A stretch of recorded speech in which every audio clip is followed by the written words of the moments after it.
Hello boys and girls, Lord Hawkeye here again. This is not so much a response, but more like a commentary to a certain video.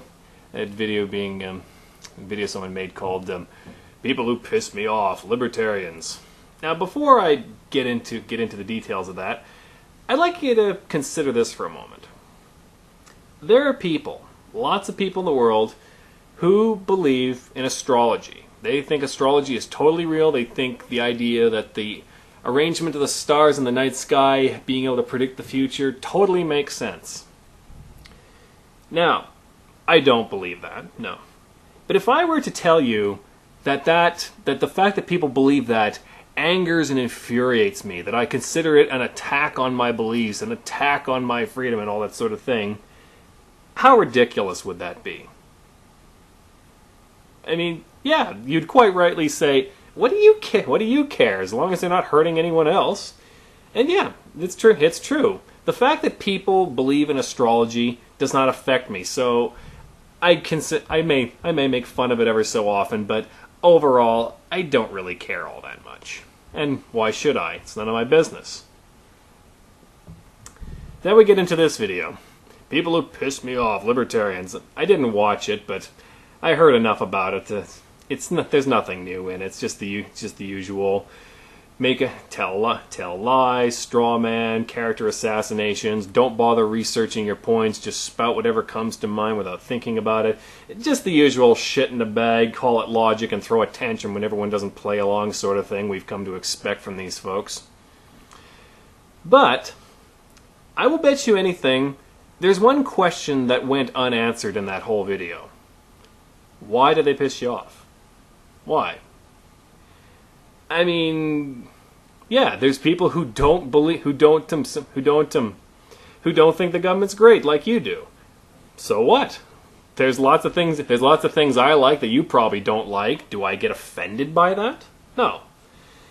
Or like I'm bad-mouthing the government? Well, what makes you think the government needs you to defend it? Come on. People make fun of it all the time. If you want to try and silence that, well, good luck there. You're in, because you got your work cut out for you. So, there's the question. What is it that would make you so angry about libertarianism? Is it, I've had a lot of them say, oh, stop trying to force your beliefs on me. And we'll get into that in a little bit. So what, is that what it is? You're afraid libertarianism is going to win an election and ruin everything for you?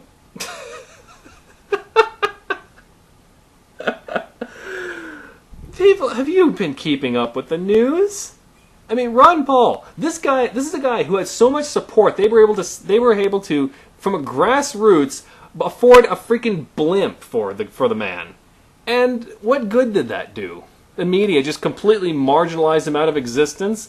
Even when Jon Stewart criticized them for ignoring him, what did they do in response? Called him a racist, and that was it. They were done with him.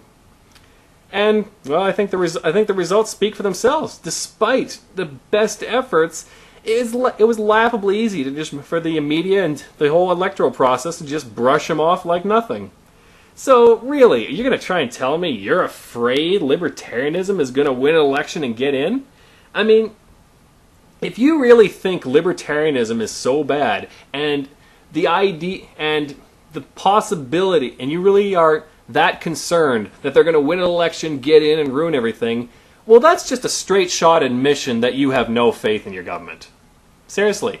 If you really are afraid that the wrong person is going to get elected and ruin everything, well then the degree to which you're afraid of that happening is the degree to which you admit that your government is just up for bids to the highest bidder. It has absolutely nothing to do with morality, honor, or integrity. None.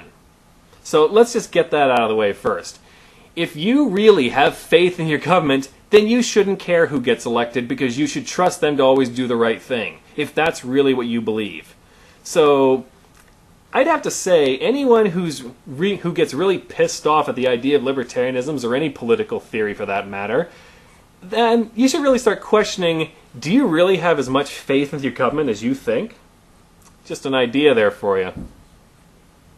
The other big one they love to use is the arguments of convenience. Oh, well, if you don't like it, move away. Or, you're just a minority, so you don't matter. Yes, I really had someone say that to me. Even when I pointed out that that's Holocaust logic there, oh, he didn't care. He said, no, it's totally different because Holocaust wasn't democratically elected.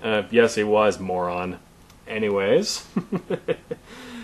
Yes, this just shows the absolute depravity that I deal with on a regular basis. But anyways, the argument of convenience. This is a very dangerous animal to play with. You know why?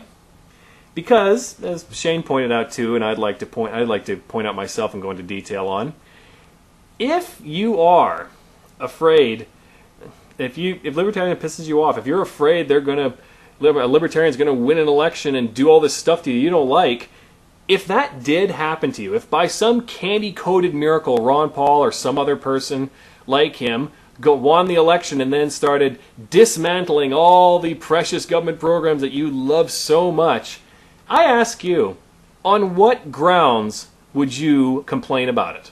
You've already said to people who disagree with what the government's doing now, well, why don't you just move away, herpty-derp? Well, on what leg would you have to stand on if the situation were reversed, I ask you? On what leg? On what grounds? You know what this reminds me of? This is just more parallels with theism. When the atheist movement started to get more popular and actually got an actual voice on the air, I mean, a barely audible voice, but a voice, what did the theists do? Oh, they went ballistic. They were going on saying they're being persecuted by the evil atheists. Make them stop. I'm sorry. I'm sorry. Even I can't take that seriously when I'm saying it. Sorry. Anyways. Yes, the poor majority who still has a big fat atheists need not apply sign on the door of every politics building is complaining that they're being persecuted.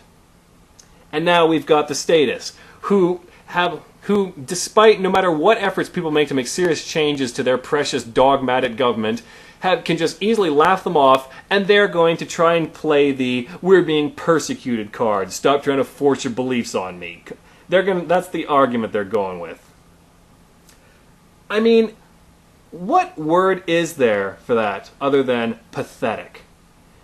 I mean, you've got all the media attention. You've got all the politics. Everything could not be more one-sided in your favor than imaginable. There is no way your government's changing. It's not going to happen. It is if you love the welfare state, well, guess what? You're going to keep having it until it goes bankrupt. That I can guarantee. Nothing's ever going to turn that around. And you're going to sit there and complain that we're trying to force our beliefs on you, that you're the victims? Unbelievable. You know, I'm not sadistic. I would never wish ill on people. But sometimes I wonder if maybe, just maybe, if what they would need would be to have the state's guns pointed at them, even for just a moment. Just have an idea of what it's like. I mean, just know what it's like to know that your money's being taken from you and spent on things that you morally oppose, and there's nothing you can do about it. I just would love for just one day for the average statist to know what that's like. And then you'll know what it's like to be persecuted. That's all I have to say about that. Until next time, be aware and be wise.